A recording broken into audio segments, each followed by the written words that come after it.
y le sumamos al terrible problema catastrófico de nuestra clase política dirigente, que es un conjunto de analfabetos científicos. Se creyeron muy listos. Pensaron, ¿saben qué? Vamos a controlar esto con inmunidad de rebaño.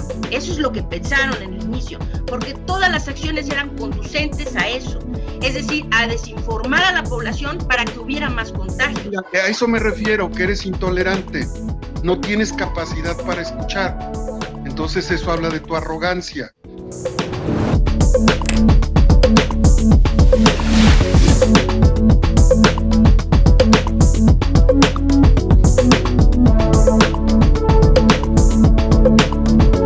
Gracias, muchas gracias por estar con nosotros. Yo soy Tony Aguirre, esto es El Dedo en la Llaga, entrevista, debate, opinión.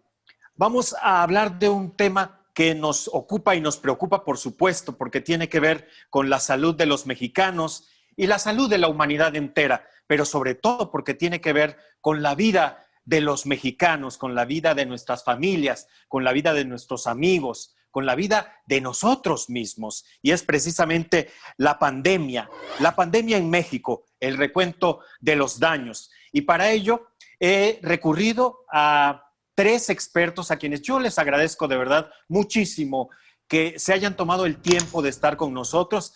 Es gente que tiene muchas ocupaciones, es gente muy ocupada, pero siempre están pendientes de lo que usted necesita, de la información que usted necesita saber, y también yo tengo que agradecer porque siempre están también pendientes del trabajo de un servidor, cosa que valoro profundamente. Lori-Ann Jiménez, ella es doctora en Ciencias Médicas por Harvard y es profesora e investigadora de microbiología de la Universidad Nacional Autónoma de México. Lori, qué gusto siempre tenerte, escucharte. Gracias, de verdad, lo valoro muchísimo. Claro que sí, no tienes nada que agradecer, Tony. Un placer estar en el programa. Gracias, Lori. Está también un colega, Arturo Barba. Él es periodista, es experto en tecnología, en salud, en medio ambiente y en educación.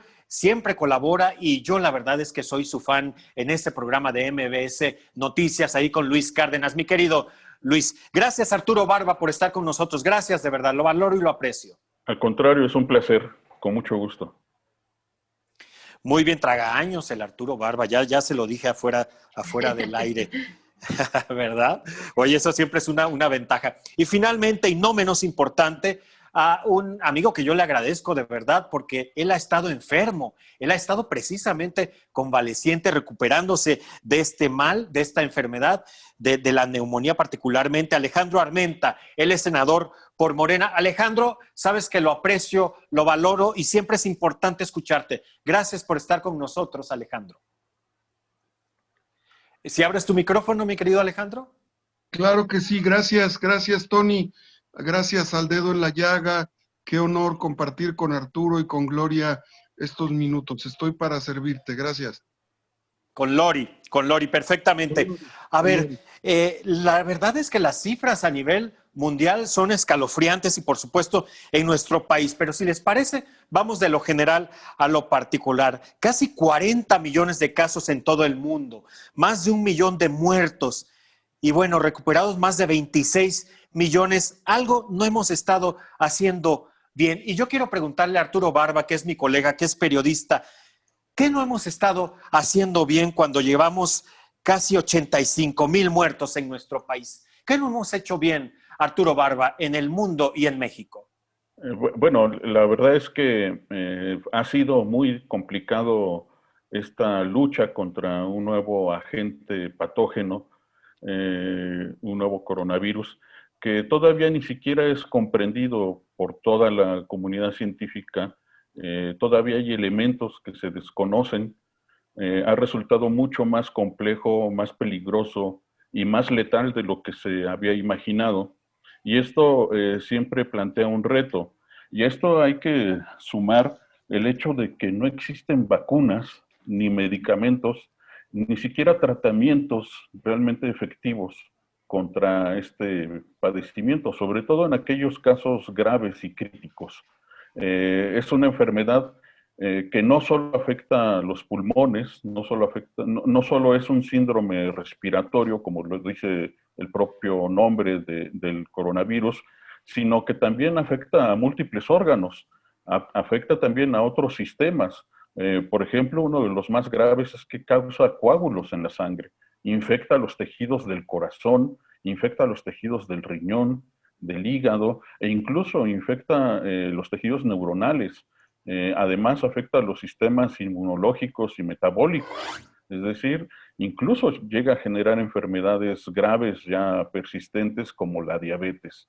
Entonces, es una enfermedad y un patógeno nuevo que plantea grandes cantidades de interrogantes y que la comunidad científica todavía apenas está buscando la manera de luchar contra él.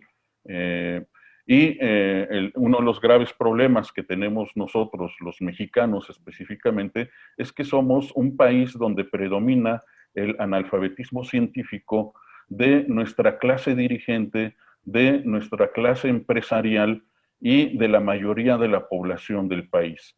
Este analfabetismo científico se ha reflejado desde hace décadas, que se ha reflejado muy claramente en el poco presupuesto que se ha enfocado a la ciencia, a la tecnología y, por supuesto, a la salud. Y nos hemos visto de repente sumergidos ante este nuevo patógeno que afecta a todo el mundo, pero con un arsenal de enfermedades preexistentes, de problemas de salud inconmensurables en nuestro país, de un sistema de salud fracturado, incapaz de resolver los problemas de salud estacionales y recurrentes y crónicos en nuestro país, y ha sido incapaz de responder ante esta nueva pandemia.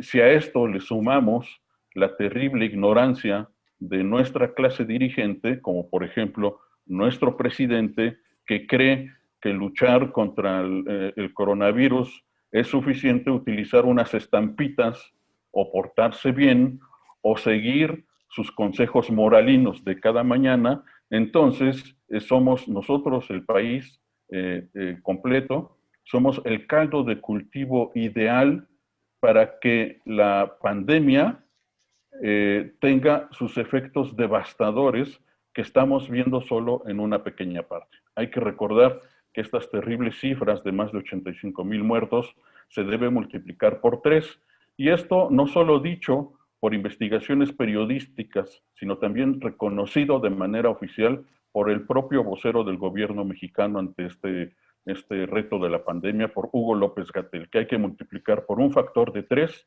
el número de muertos, y yo creo que el número de infectados tendremos que multiplicarlo por 4 o por 5. Entonces, en nuestro país se ha visto envuelto en una serie de problemas catastróficos que ya veníamos arrastrando, y le sumamos al terrible problema catastrófico de nuestra clase política dirigente, que es un conjunto de analfabetos científicos, como por ejemplo Alfonso Romo, que antes de que se declarara la emergencia sanitaria por la pandemia, declaró en febrero pasado ante un grupo de empresarios reunidos con él, que él prefería importar tecnologías que desarrollarlas. Y justamente estamos envueltos en un dilema como país simplemente comprador de tecnologías. Somos un país comprador de vacunas, somos un país comprador de medicamentos, somos un país comprador de instrumental médico y de materiales médicos. Somos incapaces siquiera de producir cubrebocas de alta calidad. Entonces, oye, Arturo, has puesto el dedo en la llaga, y lo peor del caso es que pareciera que somos un país que solo está contando a sus muertos. Lorian Jiménez, ¿nos rebasó por donde se le vea el problema? ¿Se esperaban estas cifras? Porque estamos hablando de un escenario muy catastrófico que quedó atrás hace muchos muertos, lamentablemente, Lori. Sí, a ver, quisiera nada más rectificar algo. El problema que se ha tenido con la pandemia, la razón por la que, contesto de forma muy simple la pregunta que acabas de hacer, Tony, que si nos estamos rebasados, sí, la respuesta simple es sí, estamos rebasados, absolutamente rebasados. La pandemia no se ha controlado en México, inició mal, siguió mal, sigue mal. Entonces, y cada vez peor, desde luego, porque pues un problema que pudo ser muy simple de controlar en un inicio, pues a medida que se deja que esto se salga de control, pues cada vez es más complicado controlarlo, ¿no? Entonces hubiera sido más sencillo hacer lo que se tenía que hacer desde el inicio, cerrar fronteras, cuidar la migración, el tránsito interno del país, hacer todas las pruebas necesarias, con rastreo de contactos, tener un programa de aislamiento de casos confirmados, aislamiento selectivo de casos confirmados. Todo esto le hubiera costado a la nación muchísimo menos, tanto económicamente como en muertos, que no hacer nada como han estado haciendo, pretendiendo que así se pueden ahorrar algo. ¿Sí? O sea, no hay ahorro. Lori, ¿pero por qué? ¿Pero por qué no se hizo? Todo esto que tú mencionas que tiene una lógica. ¿Por qué no se hizo? Bueno, el por qué tendríamos que sacarle una respuesta veraz al doctor López-Gatell, ¿verdad? Porque finalmente él es el que toma las decisiones. Pero quiero que no quede algo poco claro. La razón por la que todo esto se ha salido de control no es porque este es un microorganismo nuevo desconocido. Esa no es la razón. En el mundo han pegado muchos microorganismos nuevos y desconocidos, pero independientemente de que así lo sean, las epidemias y los brotes epidemiológicos que son de transmisión infecciosa, de tipo infeccioso entre seres humanos, que se transmiten entre seres humanos, tienen parámetros estandarizados, muy bien definidos de cómo controlarlos. Entonces, estos parámetros incluyen todos los brotes que han habido de ébola, ¿sí? O sea, ébola es una infección que lo mismo, ¿no? No es curable, no hay una cura, hay una vacuna que funciona muy mal, ¿no? Que tal vez protege al 35-40% de las personas que se ponen esa vacuna, ¿no?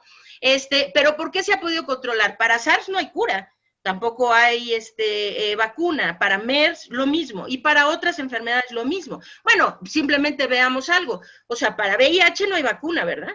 O sea, no hay vacuna, pero hemos controlado bien esa infección. ¿Por qué? Porque se llevan a cabo las medidas que se tienen que llevar. La razón por la que se ha salido de control es porque algunos gobiernos no han tomado las acciones que se requerían tomar para controlar la pandemia. Entonces, tenemos ahora en el mundo una disparidad entre países que lo hicieron muy bien y que llevan una cuenta muy baja de muertos, con índices de positividad muy bajos, índices de letalidad muy bajos y una cuenta de muertos pequeñita, ¿no? Entonces, dentro de este grupo, pues tenemos a Nueva Zelanda, a Taiwán, a Corea del Sur, a Japón, a Vietnam, y la lista sigue y sigue y sigue.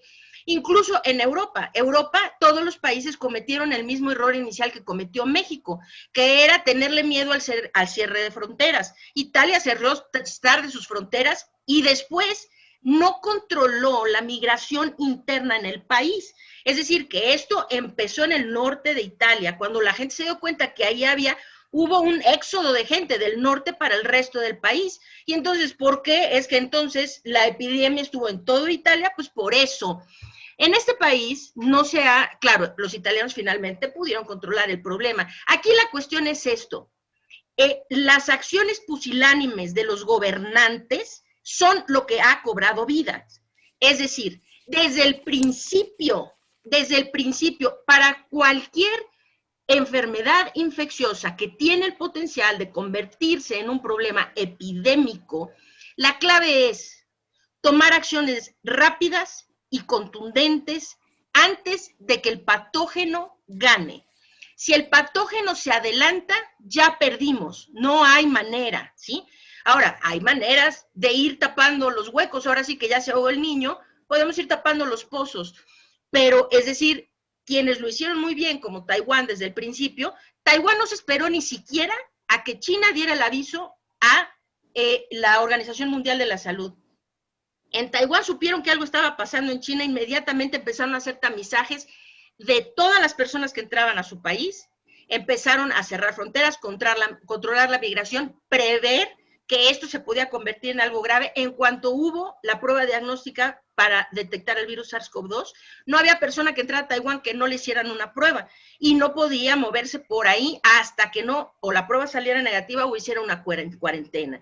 Entonces, y controlaron muy bien, y hoy por hoy, pues Taiwán tiene, tiene menos de 20 muertos Taiwán de COVID, ¿sí? Teniendo una frontera gigantesca con China, dependiendo de China, no habiendo tenido ningún antecedente previo de qué hacer ni nada, y con la mayor ignorancia de qué era el virus, de qué era la enfermedad, pudieron hacerlo muy bien. Entonces, no es desconocimiento del patógeno, es que no se tomaron las acciones correctas para controlarlo. En epidemiología hay acciones muy concretas. Hay que controlar fronteras y el tránsito interno de un sitio donde hay un brote. ¿Para qué? Para que no entren y salgan casos y entonces se dispersen más hacia otras regiones y a la vez no entren nuevos casos a la región que se está pretendiendo controlar. Esa es una. Lo siguiente es mitigar, ¿no? Mitigar, decirle a la gente esto que es de transmisión aérea. Entonces, pues use cubrebocas, lávese las manos, guarde distancia, quédese en su casa si puede, una serie de cosas, ¿no? Eso es mitigación.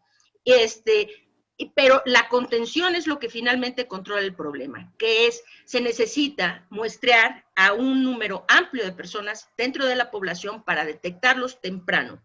Detectarlos temprano significa que se les puede aislar.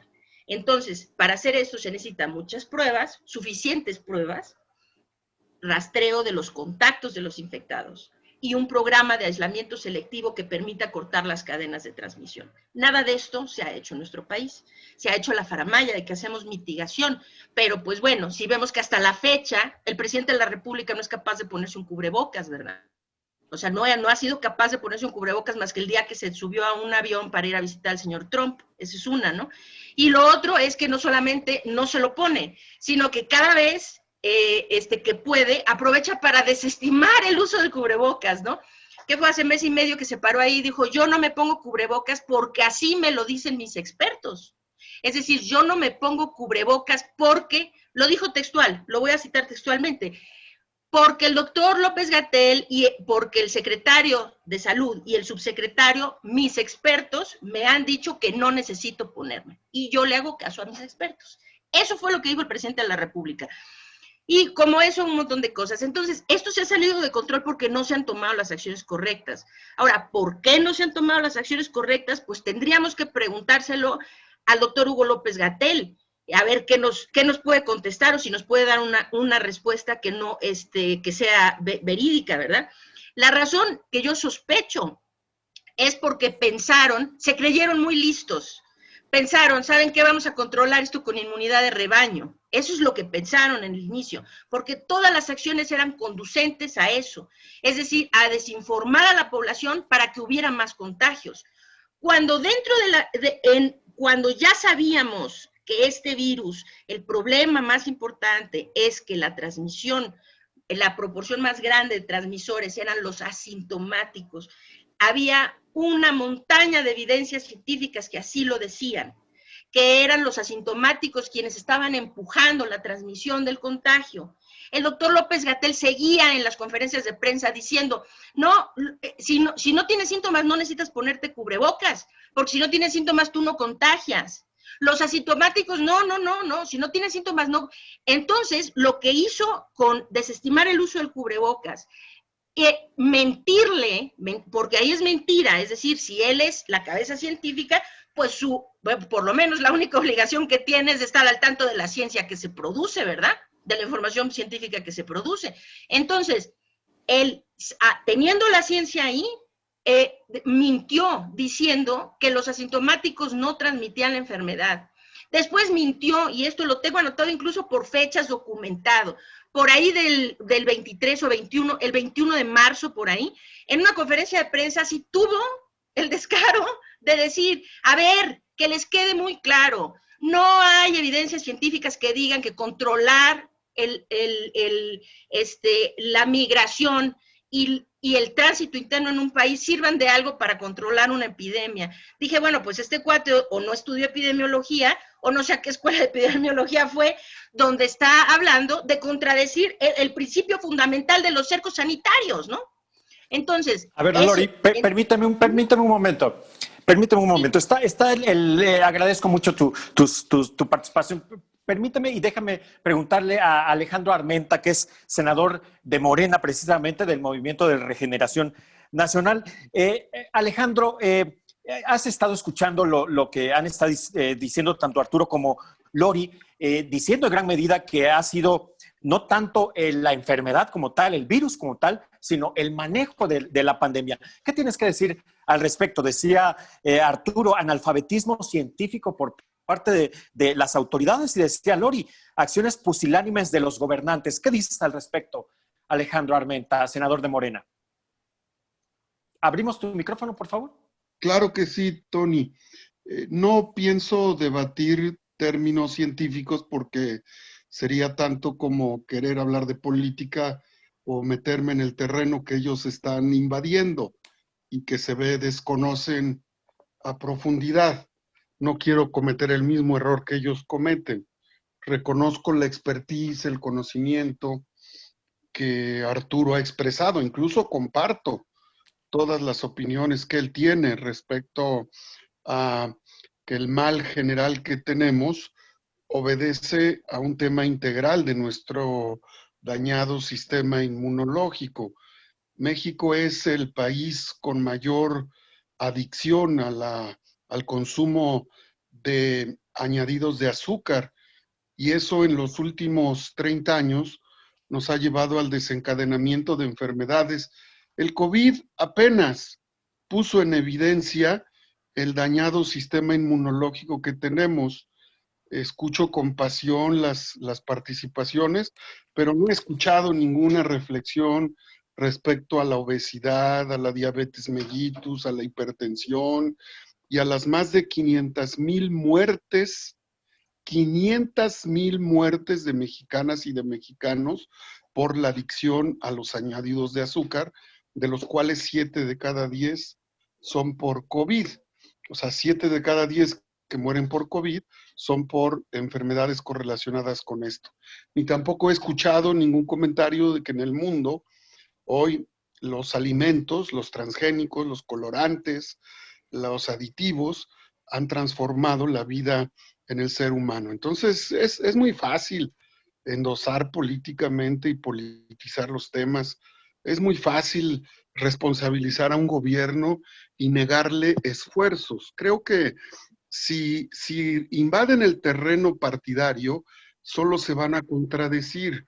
Lo estaban haciendo muy bien, estaban puntualizando correctamente tanto Lori como Arturo la precisión científica de sus observaciones, pero cuando se meten en el terreno político partidario, pues se tropiezan porque... ¿En dónde exactamente nos metimos? Perdón, ¿en dónde exactamente fue?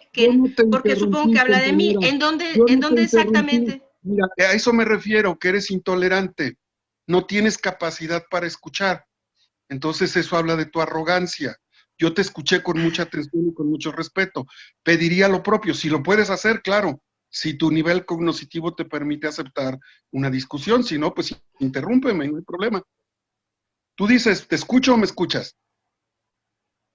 Adelante, Alejandro, adelante con lo que nos estabas comentando. Podemos hacer un debate de altura, porque hablar de ignorantes o de conocimiento por ser científico, por ser político, creo que es una descalificación subjetiva que no nos lleva a nada.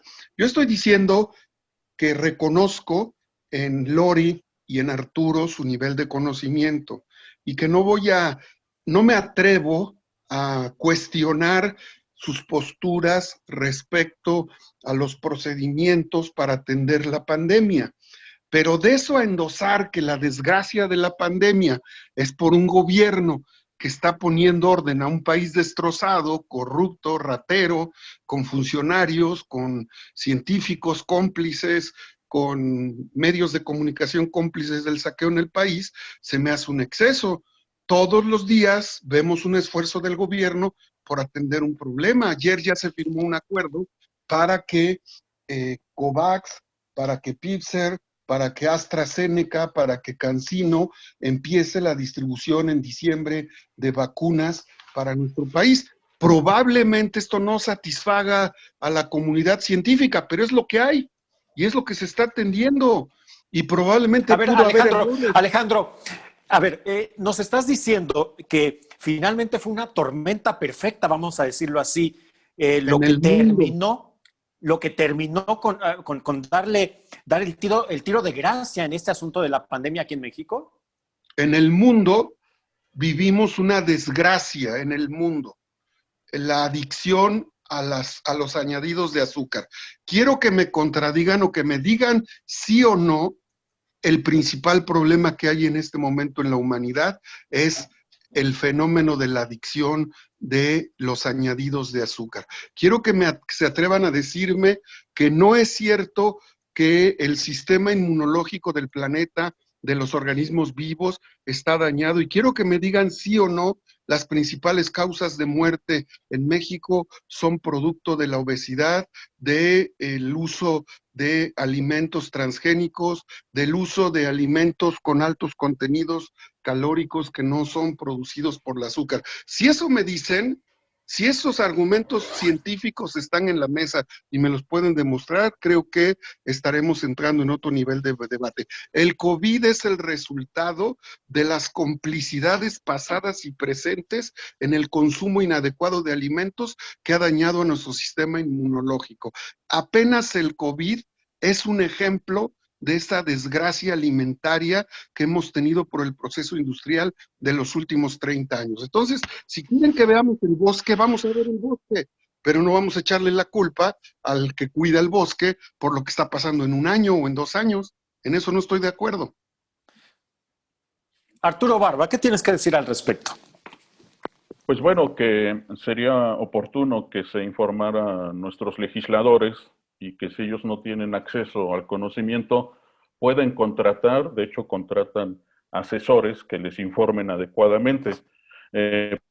Por supuesto que en el mundo la diabetes, por ejemplo, afecta a muchos países. México no es el único caso. Hay países que tienen problemas de obesidad y de diabetes similares a nuestro, y sin embargo, los efectos no han sido los mismos. Efectivamente, nosotros somos un caldo de cultivo de comorbilidades tremendo, pero esto no se ha reflejado o no es la causa de la pésima respuesta del gobierno mexicano ante la pandemia. La verdad es que es difícil señalar algunos otros fallos que ha cometido nuestro gobierno ante esta contingencia que nos ha afectado de manera muy especial a México y a los países que tienen a los gobernantes más ignorantes, como por ejemplo Estados Unidos y Brasil. Ahí hay que sumar a nuestro gran presidente tan ignorante como Trump y como Bolsonaro, y eso se refleja en las pésimas políticas públicas que se han llevado a cabo.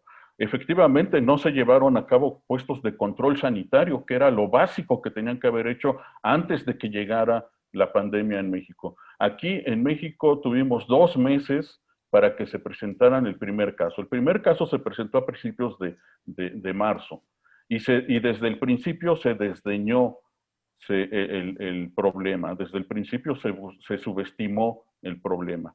Y la inmunidad de rebaño fue parte del discurso de las primeras conferencias que llevó a cabo Hugo López-Gatell.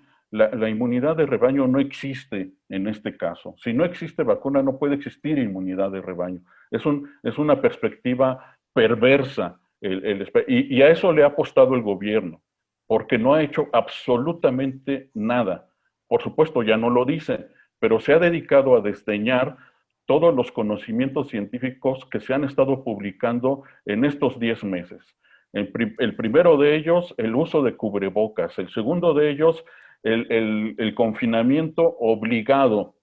El tercero de ellos, la distancia física de todas las personas, el no transportarse de un lugar a otro y, por supuesto, el aislamiento de aquellos casos detectados. Como lo decía muy bien la doctora Lauri, en este caso, en el caso de la COVID-19, los asintomáticos juegan un papel fundamental, más que en muchos otros casos. Aquí, en el caso de la COVID, estamos hablando de asintomáticos que van desde el 30 hasta el 60% de los casos. Y para eso se necesitan pruebas. Y si hay un gobierno que ha desdeñado realizar pruebas, ha sido el gobierno mexicano. ¿Cuál es la razón? Realmente se desconoce. Ellos no esgrimen argumentos. Hugo López-Gatell lo único que hace es dar falsos testimonios, propagar falsa información, el decir mentiras abiertas. Y esto ha llevado a un pésimo manejo de la pandemia. Es increíble que nosotros hayamos tenido un solo brote y no hemos salido de ese brote. Y ya se está uniendo con el brote estacional de influenza. Y vamos a seguir así hasta mediados del próximo año. Va a ser un solo brote, que en nuestro caso no es una ola, no va a haber segunda ola. Estamos viviendo un tsunami de la COVID-19. A ver, Arturo, pero Lori, pero también Sí. hay razones también en lo que estaba diciendo el senador. Es decir, un sistema de salud realmente jodido, porque no tengo otra manera para decirlo, el que heredó el actual gobierno y que, bueno, todo parece ser que tampoco han podido solventar la situación en ese sentido. Otro, la muy mala alimentación de los mexicanos. Es decir, Lori, ¿qué tanta verdad hay en lo que ha dicho el senador y en lo que ha dicho López-Gatell en ese sentido? ¿Hasta qué punto afectaron este tipo de conflictos a que la pandemia se haya salido de control? Ok, muy bien, contesto tu pregunta con muchísimo gusto y le señalo al senador, ¿no?, que mientras que yo sí no hable de política, si no me quedé en mi campo, desafortunadamente, qué lamentable que él sí se haya ido al campo de la ciencia, en donde es evidente que no tiene la más remota idea de lo que está hablando. Le informo, señor senador, y sabe que a mí me educaron súper bien en mi casa. Sabe que cuando alguien le habla de usted haga lo mismo, haga lo suyo. Soy la doctora Lorian Jiménez para servirle. Entonces, le voy a nada más dar unos números, que no, usted se saca de la manga muchas cosas porque su interés precisamente es solo político. A usted no le interesa que los mexicanos estén muriendo. O sea, a usted no le interesan las muertes que están ocurriendo. Le interesa su posición política, como es lo que pasa con todos los políticos en nuestro país. Entonces, nada más que le voy a decir, usted habla desde un punto de profunda ignorancia. Es decir, le voy a nada más comentar, el 29.1%, es decir, de todas las comorbilidades que recuenta la Secretaría de Salud en sus bases de datos relacionadas con COVID, la que lleva a un porcentaje mayor de personas a morir es la insuficiencia renal crónica. ¿Ok? Ese está en el número 1. La insuficiencia renal crónica incrementa el 29.1% las probabilidades de morir a la gente que tiene COVID. Después de esa, sigue el EPOC, googleelo para ahí si no sabe exactamente qué es EPOC, EPO, ¿ok? El EPOC le confía a las personas 24.9% de mayores probabilidades de morir de COVID, ¿ok? Que los sanos, ¿sale?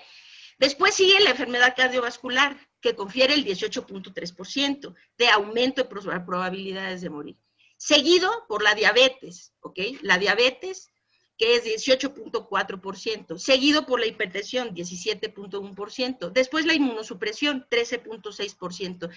Después la obesidad, que solamente aumenta en las personas, no en las personas, óigame bien, en los mexicanos. Estas son cifras de la Secretaría de Salud. Son cifras de la Secretaría de Salud, de aquí de México, de los mexicanos. La obesidad solamente incrementa en 4.7% las probabilidades de morir de COVID. Entonces usted dice que somos los mexicanos, tenemos un sistema inmunológico debilitado porque comimos mucho pan Bimbo y tomamos mucha Coca-Cola. Esa es una posición de profunda ignorancia desde donde los políticos como usted, desde luego, les gusta partir, porque creen que ya agarraron su muletilla. Pero los científicos sabemos que lo que están hablando es absolutamente falso.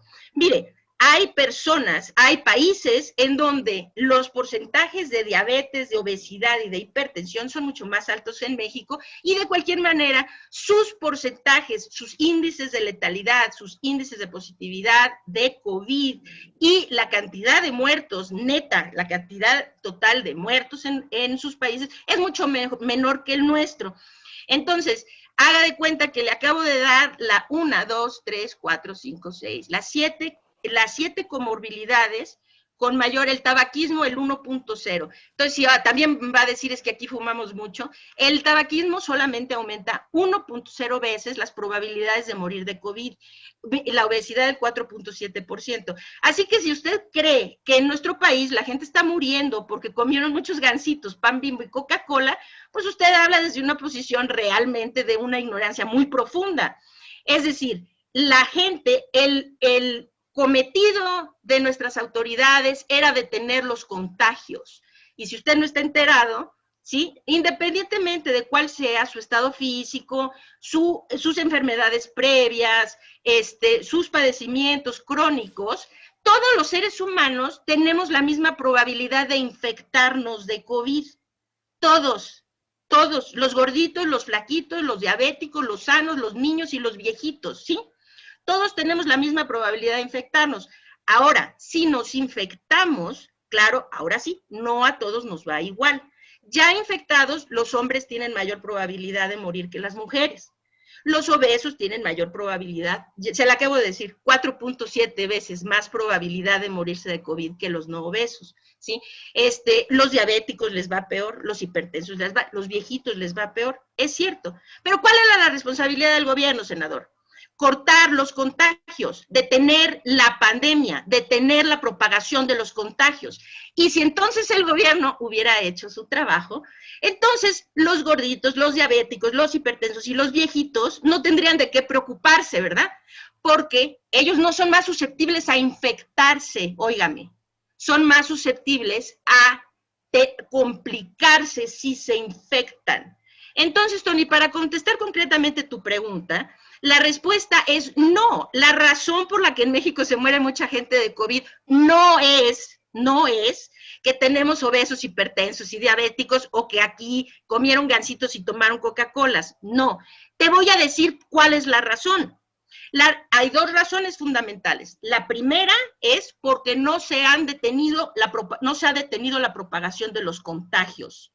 Esa es la razón principal. No se ha detenido Quiere decir, pues a mayor número de infectados, pues van a haber más muertos, ¿verdad? Claro.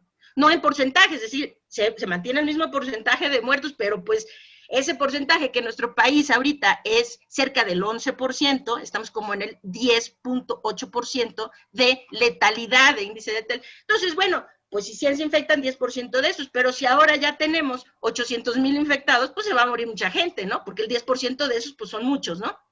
Entonces, uno es no se han cortado los contagios. Lo segundo es porque aquí no se ha atendido a los pacientes a tiempo, no se ha dado seguimiento, control y atención temprana a los pacientes que se infectan de COVID. Y esto lo sabíamos desde meses atrás.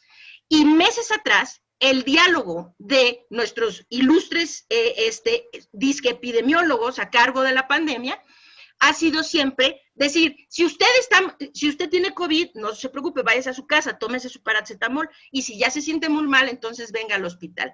Y voy a decirte por qué lo han hecho, Tony. Ahora, aquí es donde viene una cuestión un poco maquiavélica, ¿verdad? Que senador, pues usted es quien toma decisiones y hace leyes y todo ese tipo de cosas, ¿no? Tal vez ustedes podrían ponerse las pilas para hacer algo, ¿no? Y hacer que la gente en nuestro país se deje de morir nuestra gente, ¿no? Porque ahí le va. Como el gobierno está muy preocupado con con la protección de la única variable que cree que le favorece, que es la ocupación hospitalaria, entonces dice el senador, es que, no, pues está muy deteriorado. No, oiga, pero López-Gatell nos dice todas las noches que hay muchas camas, que tenemos muchos hospitales y todo tipo de cosas, que no hay desabasto de nada ni nada. Entonces, el problema no es el deterioro en el sistema de salud, porque según ustedes, ahí hay muchas camas, muchos ventiladores, mucha terapia intensiva, hay mucho de todo. Entonces, ese no es el problema.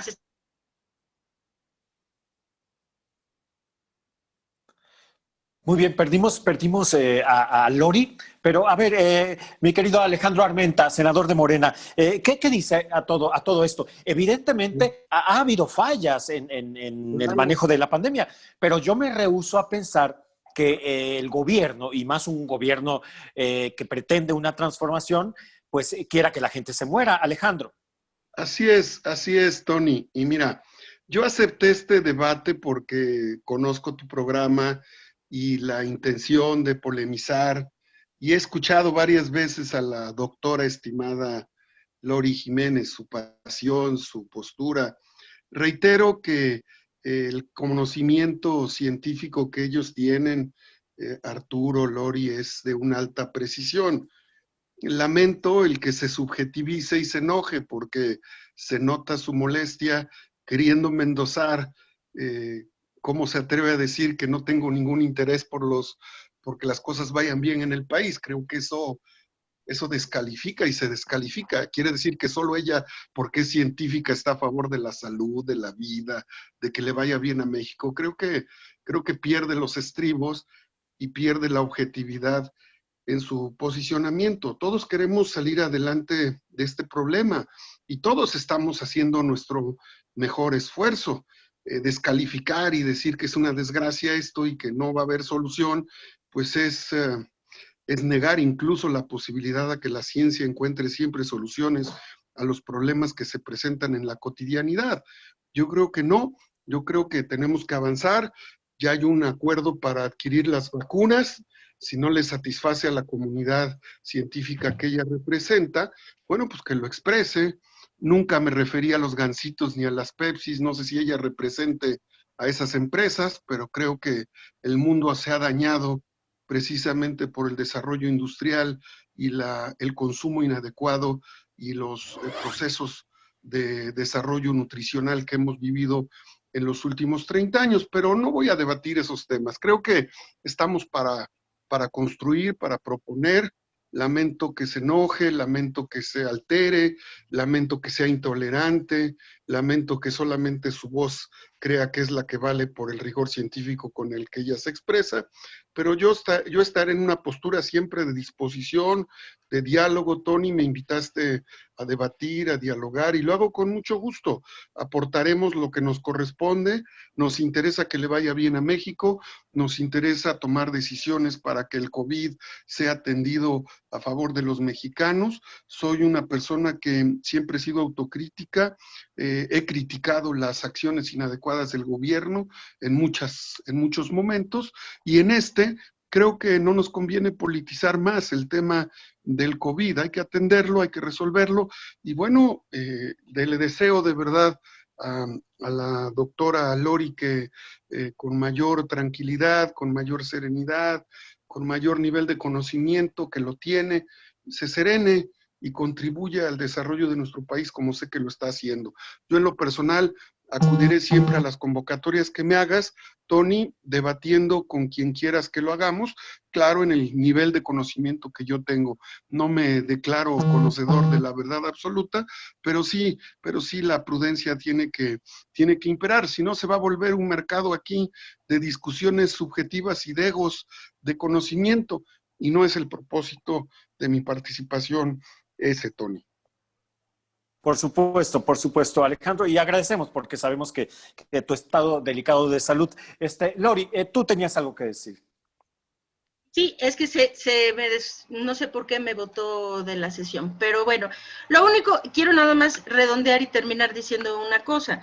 Lo que me quedé en un punto, y el punto era que la razón por la que se pregunta por qué se muere tanta gente, y ya dije la primera y la segunda, estaba terminando de explicar eso, la razón es porque se ha visto por la ocupación hospitalaria como el indicador que el gobierno piensa que es un indicador de éxito. Ellos lo que querían era evitar, y bien lo ha dicho López-Gatell innumerables veces, que ha dicho, bueno, por lo menos aquí no se ha visto el drama que se vio en Italia, donde colapsaron los hospitales, no se ha visto lo que pasó en Madrid, ahí, bueno, los hospitales a capacidad, aquí tenemos muchas camas. Quiere decir que ellos mismos se propusieron, aquí la cosa no es que las cosas vayan bien, sino que aparentan que va bien. Es decir, importa la imagen más no la realidad, ¿no? El senador dice, ¿no? O sea, discúlpeme, senador, que yo sea un poco efusiva en mis comentarios, pero yo hablo por los muertos. Yo veo todos los días porque la gente no se siga muriendo. Entonces, perdóneme que eso me saque un poquito de mis cabales, fíjese. Y sí, me apasiona porque quiero que la gente se deje de morir, ¿eh? Nada más por eso. Entonces, por estar viendo por la ocupación hospitalaria como variable, no, es decir, en México será el único país en donde ofrecer una cama de terapia intensiva, un ventilador, no es ofrecer vida. Aquí, el 89.7% de las personas que ingresan a terapia intensiva por COVID se mueren. Y de todos los muertos que estuvieron hospitalizados, el 79% nunca llegó a terapia intensiva. Y entonces nos dicen, esto es un éxito porque tenemos muchas camas de terapia intensiva. Si el 79% de las personas que se mueren ni siquiera las pasan a terapia intensiva, ¿cómo carambas puede ser eso un éxito? Y entonces, por estar cuidando lo de la ocupación hospitalaria, ellos no permiten la hospitalización de casos moderados, de casos leves y moderados, que podrían tratarse muy bien en el hospital, unos días sin terapia intensiva, ver que el paciente se estabilice, controlar el problema, mandarlos a su casa y bajar los índices de letalidad. Esto es lo que hacen. Es decir, ahí les va un dilema. ¿Por qué si los europeos lo han hecho tan mal? No controlaron fronteras, instituyeron contención, ampliación de pruebas muy tarde, ahora porque pues viva la libertad, ¿no? Ahora hay mucha gente gritando porque, no, mi libertad dice que yo si no quiero ponerme cubrebocas no me lo pongo, ¿no? O sea, ¿por qué? Porque yo soy libre de no ponérmelo, ¿no? Por este tipo de voces y de la ignorancia que reina, ¿verdad? Entonces, pues ahora tienen un rebrote terrible que quizá vaya a superar los brotes que tuvieron en abril y marzo, en marzo y abril, ¿ok? Entonces, pero fíjense en Alemania. ¿Por qué Alemania tiene muchos contagios? Se ha muerto bastante gente, o sea, miles de personas, ¿no? No decenas de miles, pero miles, ok. Muy bien. ¿Por qué ellos tienen sus índices de letalidad mucho más bajos que el resto de Europa? ¿Por qué Corea del Sur puede mantener sus índices de letalidad tan bajos en Japón, en Taiwán, en Nueva Zelanda? ¿Y sabes cuál es la respuesta? Porque le dan muy buena atención a sus casos, le dan muy buena atención a los enfermos. Desde que están enfermos, aunque sean asintomáticos, se les vigila con sus oximetrías, con su temperatura, se les vigila, se ve que vayan. El que no le pasa nada porque, recordemos, como el 78% de las personas con COVID, salen avante, asintomáticos, todo muy bien, no necesitan nada, pero sí necesitan un ojito nada más para ver si no son de los que se van a complicar. Entonces van viendo a los casos, Lori, quienes empiezan a ponerse mal, los atienden temprano. Cuestionamiento. Claro. Esto que tú mencionas tiene que ver con el avance en otros países, tiene que ver con dinero, con desarrollo, ¿con qué tiene que ver? ¿Por qué no se hizo realmente aquí en México esto que mencionas? No sé, otra vez tendríamos que preguntárselo al doctor López-Gatell o quizá el senador nos pueda ilustrar el punto. No sé por qué no se hace, ¿no? Pero se tiene que hacer. Es decir, esto no es inventar el hilo negro. O sea, generalmente se sabe que los asintomáticos, muchos son presintomáticos. La mayoría de los asintomáticos, la mitad de la mitad más o menos, ¿sí? De los asintomáticos son verdaderos asintomáticos. Quiere decir que de principio a fin pasa la enfermedad completa sin nunca tener un solo síntoma. O sea, no se complican o nada, salen una enfermedad muy benigna para ellos. Ok, los otros son presintomáticos, es decir, hoy yo los veo, parece que son asintomáticos, pero en unos días comienzan a desarrollar síntomas.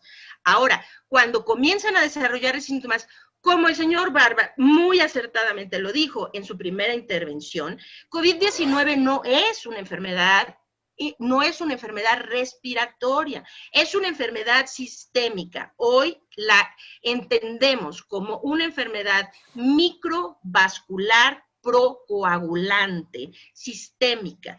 Esto quiere decir que lo que produce el virus no es un daño tisular directo a los pulmones, lo que hace es generar microcoágulos en la sangre que van y se alojan en diferentes partes.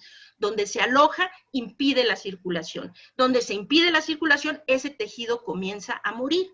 Y eso hace una inflamación que desencadena esa cascada de citocinas que se le llama, que es lo que lleva a muchas personas a morir de COVID. Ahora, los pulmones son particularmente sensibles a esto, pero ahora ya tenemos muchos casos documentados de personas que tienen problemas neurológicos incluso a largo plazo después de haber padecido COVID, o personas que padecen COVID ya parece que se recuperan y a los 3 días mueren de una embolia cerebral.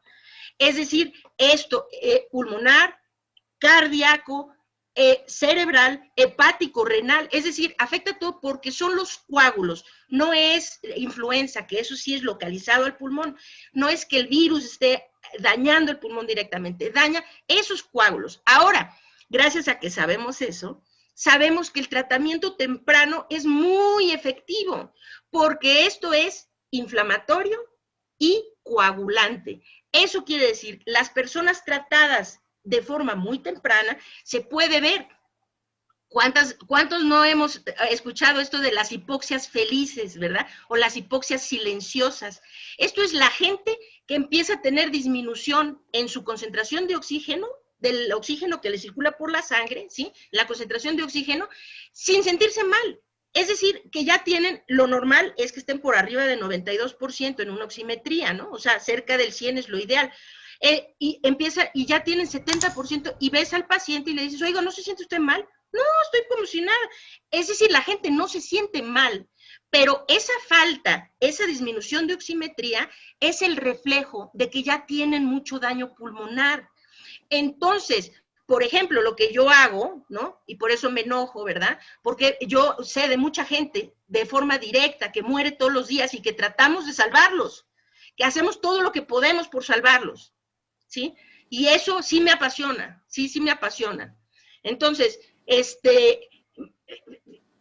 les vemos la oximetría. Hay gente que tiene apenas una fiebre, apenas un poco de tos, apenas un escurrimiento nasal, pero empieza 90, 89, ya, es ahora. No es porque sus síntomas sean muy alarmantes, es porque ya empieza a tener deterioro pulmonar. En ese momento, antiinflamación, anticoagulación, o sea, control, pues, control de la inflamación, control de la coagulación, control de los niveles de oxígeno. Los que bajan de 90 les mandamos oxígeno a casa, en su casa. Se controlan muy bien y ahí van, ya suben 92, 93, ahí los tenemos 14 días. ¿Y sabes qué pasa? No van ni al hospital, ni van a nada. Y después de recuperarse de COVID, ¿qué es lo que pasa? Quedan sin secuelas. Que ese es el siguiente, la cantidad de gente que está quedando con secuelas para el resto de su vida debilitantes. Eso se va a convertir en un problema económico, de salud pública, ¿sí? Y social, muy importante en los años por venir, que no se está hablando nada de eso aquí, ¿verdad? Pero se está dejando que la gente se enferme, se enferman de gravedad, los que sobreviven de milagro, muchos están quedando con secuelas debilitantes, que no sabemos hasta cuándo les duren, pero creemos que pueden ser de por vida. Entonces, importante controlar de forma temprana. Eso es lo que el gobierno ha hecho mal. Controlar las camas. Pues sí, que bueno, tenemos muchas camas y la gente se sigue muriendo. En un sitio en donde las camas no se traducen en salvar vidas, las camas entonces no sirven de nada. Es así de fácil. Algo de lo que estás diciendo, por supuesto, arroja esperanza. Y precisamente hablando de la esperanza, mi querido Arturo Barba, ¿estamos lejos de domar la pandemia? ¿La domaremos algún día? ¿Acabará este terror aquí en México? Pues si se sigue sin hacer nada, por supuesto que no. Ya se está uniendo con el brote estacional de influenza y esto no va a durar hasta abril del próximo año. Yo creo que lo que se tiene que hacer es buscar una implementación real de estrategias de contención. Bueno, ya no se contuvo, sino de mitigación. Y para ello se requieren cambiar totalmente el enfoque, pasar del enfoque retórico, demagógico que se está llevando a cabo ahorita con puros discursos y conferencias nocturnas que no sirven absolutamente para nada, a cambiar a hechos y acciones reales y ver a nuestro presidente y a nuestro subsecretario visitando los hospitales para que se cerciore que se está atendiendo bien a la gente, porque efectivamente de nada sirve tener camas desocupadas cuando tenemos uno de los índices de letalidad más altos del planeta, y no es por las comorbilidades o por la obesidad o la malnutrición. Eso es una falacia, eso es un invento que se ha inventado, que ha hecho el gobierno para quitarse la responsabilidad. Lo que se tiene que hacer es ya tomar cartas en el asunto, implementar acciones concretas, y una de ellas, la primera de ellas, la más fácil, la más sencilla, la que no cuesta nada, es el uso obligatorio de cubrebocas para todas las personas en todos los rincones del país. Y quien tiene que poner el ejemplo es el presidente y el subsecretario, que pongan el ejemplo y que usen el cubrebocas todos los días. La otra acción concreta es el uso de pruebas de pruebas en las zonas, en los lugares donde el virus se ha ensañado, en la Ciudad de México, aquí en Iztapalapa, en Ecatepec, en las zonas donde se ha ensañado el virus en todo el país.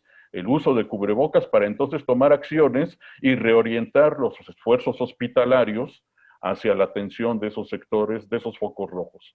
Las autoridades sanitarias de nuestro país están más preocupadas por las cuestiones económicas que por la salud de los mexicanos. Ojalá que nuestros legisladores, como nuestro senador Alejandro Armenta, se preocupe por la salud de los mexicanos e incida en que se tiene que cambiar de rumbo. 85,000 muertos son más que suficientes para cambiar esta estrategia fallida, demagógica, y realmente empezar a implementar acciones epidemiológicas y seguir los dictados de la ciencia que no se han hecho, que dejen atrás su analfabetismo científico y que acudan con los verdaderos expertos, no con Hugo López-Gatell. Yo quiero agradecerle a los tres de verdad infinitamente que hayan arrojado luz a este tema. Reitero, repito, los ánimos se caldean y puedo entenderlo. La realidad es que como mexicano, como ser humano, simplemente pues preocupa, ocupa lo que está pasando en el mundo y particularmente en nuestro país, en México. Yo quiero pedirle a Alejandro Armenta. Alejandro, amigo, que si te puedes conectar, ahí está. Alejandro, ¿qué nos dejas? Primero que nada, agradecerte tu participación y entender cuál es la circunstancia, lo que está, o tratar de entender qué es lo que está pasando en el mundo y particularmente en nuestro país. Yo quiero preguntarte, senador Armenta, ¿qué nos dejas en este debate, en esta conversación, en esta aportación de ideas donde ciertamente se caldean los ánimos, como bien decía Lori, pues uno se apasiona, por supuesto, porque no es un tema menor, porque se trata precisamente de la vida o de la muerte de los mexicanos. Entonces yo creo que eso nos importa a todos y me parece que ahí sí no podemos estar en desacuerdo. Claro, a todos Tony. nos importa. Y yo quisiera verte y escucharte al respecto, ya para despedirnos, Alejandro, no sin antes agradecerte que te hayas tomado unos tiempos de esta convalecencia que estás teniendo precisamente en estos tiempos de pandemia. Alejandro Armenta, senador de Morena. Con gusto, Tony, y de verdad agradecerte y ofrecerle una disculpa a la doctora Lori. ¿Te podemos ver? ¿Te podemos ver, Alejandro? Discúlpame, pero no puedo conectar mi cámara, pero quiero transmitir un reconocimiento y un saludo al doctor Arturo Barba y a la doctora Lori y transmitirles mis respetos, mi reconocimiento. Sé que están haciendo su mejor esfuerzo y que su razón de lucha es amar a México. Cada quien lo hace desde nuestra trinchera. Creo que eso es lo importante y tienes un espacio extraordinario, Tony.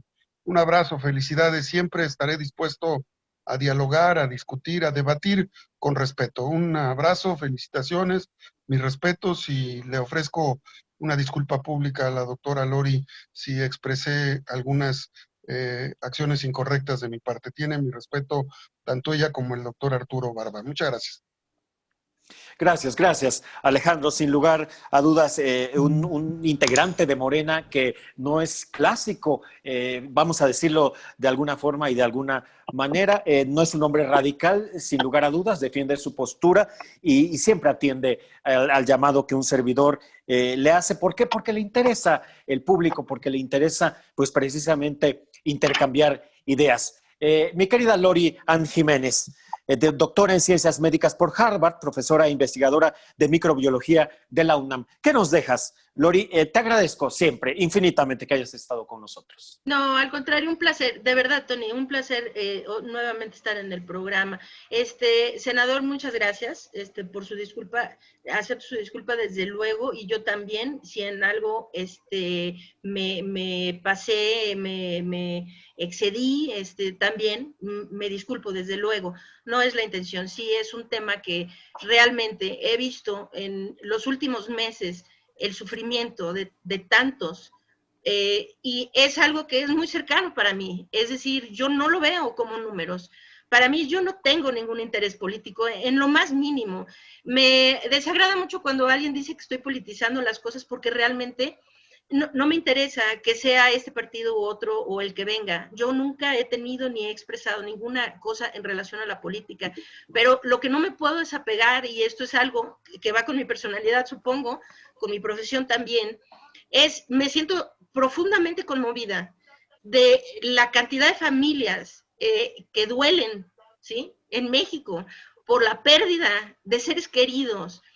Esto es algo que está pasando todos los días y que para bien o para mal, en la posición en la que yo me puse, lo veo ocurrir todos los días, ¿sí? Y me veo en una posición en donde trato de hacer lo que puedo desde mi trinchera, como dice el senador, pues cada quien lo hacemos desde nuestro grano de arena, ¿verdad? ¿Duele, Lori? ¿Duele a pesar de que estás acostumbrada a enfrentarte a la muerte? Duele muchísimo. Sí, claro, duele muchísimo. Yo todas las noches antes de irme a dormir, aunque sea a la madrugada, vuelvo a ver las estadísticas y quiero que un día algo cambie. O sea, porque lo vivo todos los días y sí, para mí es algo muy personal. Estas pérdidas que yo veo, yo entiendo lo que es perder a un ser querido y que la vida nunca vuelva a ser igual. Lo entiendo de fondo. Y cada vez que hay una familia que y se hace el intento y hay gente que ya no hay nada que hacer por ellos, se pierden, lo siento muy profundamente y me duele terriblemente. Entonces, sí, a veces hablo un poco fuerte, a veces me emociono de más, a veces digo cosas que no son muy bonitas, pero la verdad es que estoy en esto todos los días y lo único que quiero realmente, si todo esto sirve para un día, o sea, que una persona, o sea, que podamos realmente detener esta catástrofe de pérdida de vida en nuestro país, entonces todo habrá valido la pena. Y a lo mejor un día puedo estrechar la mano del senador y pedirle una disculpa por todas las cosas horribles que le acabo de decir. Ese es mi único interés. Ese es mi único interés. Quiero que se salven vidas, ¿ok? Y entonces, en esa nota, me despido. O sea, quiero decir una cosa. Quien no se haya vacunado contra la influenza, hágalo. Hágalo. No van a haber suficientes dosis de vacunas contra la influenza porque esto tampoco se previó. Pero es muy importante, si en años anteriores no se han vacunado, que sea este el año que sí lo hagan. Esta mezcla, influenza-COVID, es letal, es terrible. Entonces necesitamos por lo menos que una proporción muy grande de la población esté protegida contra la influenza. Si logramos esto, bueno, por lo menos ya hay una cosita que se logró. Quienes puedan, no, este año no es solo para los viejitos o para los enfermos o para los niños. Este año todas las personas, quien pueda vacunarse contra influenza, de verdad, háganlo. Eso es muy importante. Y como lo acaba ya muy bien de señalar, el uso del cubrebocas es absolutamente indispensable. Esto nos puede ayudar a disminuir la transmisión de los contagios. Entonces, pues quiero dejarlo con eso. Vacúnense contra la influenza, cuídense. Y búsquenos, ahora tengo estamos echando a andar una iniciativa para tratar de dar tratamiento temprano a las personas. Se llama Salvemos Conciencia.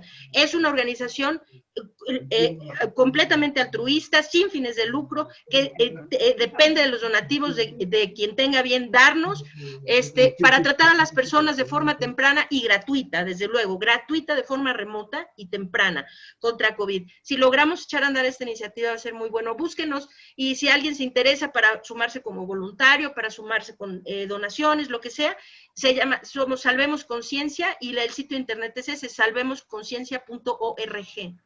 Es todo, Tony, muchísimas gracias por la invitación.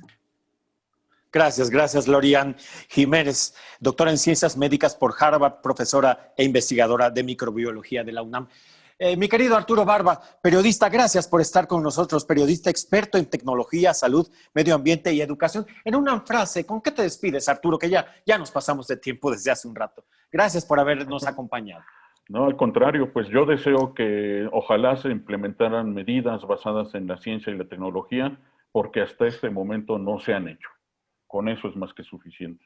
Porque si no, estaríamos condenados a ser simples compradores de tecnologías, de avances científicos como lo estamos haciendo hoy, y la COVID lo está poniendo ahora más que nunca al descubierto. Somos simples compradores y el formarnos en la cola de los compradores de las vacunas no va a resolver nuestro problema como nación. Muy bien, yo quiero agradecerles infinitamente que hayan arrojado información importante, vital. Es necesario, es importante abrir estos debates, abrir estas conversaciones para que entendamos qué es lo que está sucediendo, pero sobre todo para que sepamos lo que hacer al respecto. Esto fue El Dedo en la Llaga, entrevista, debate, opinión. Yo soy Tony Aguirre, hasta la próxima. Suscríbase, pásela bien.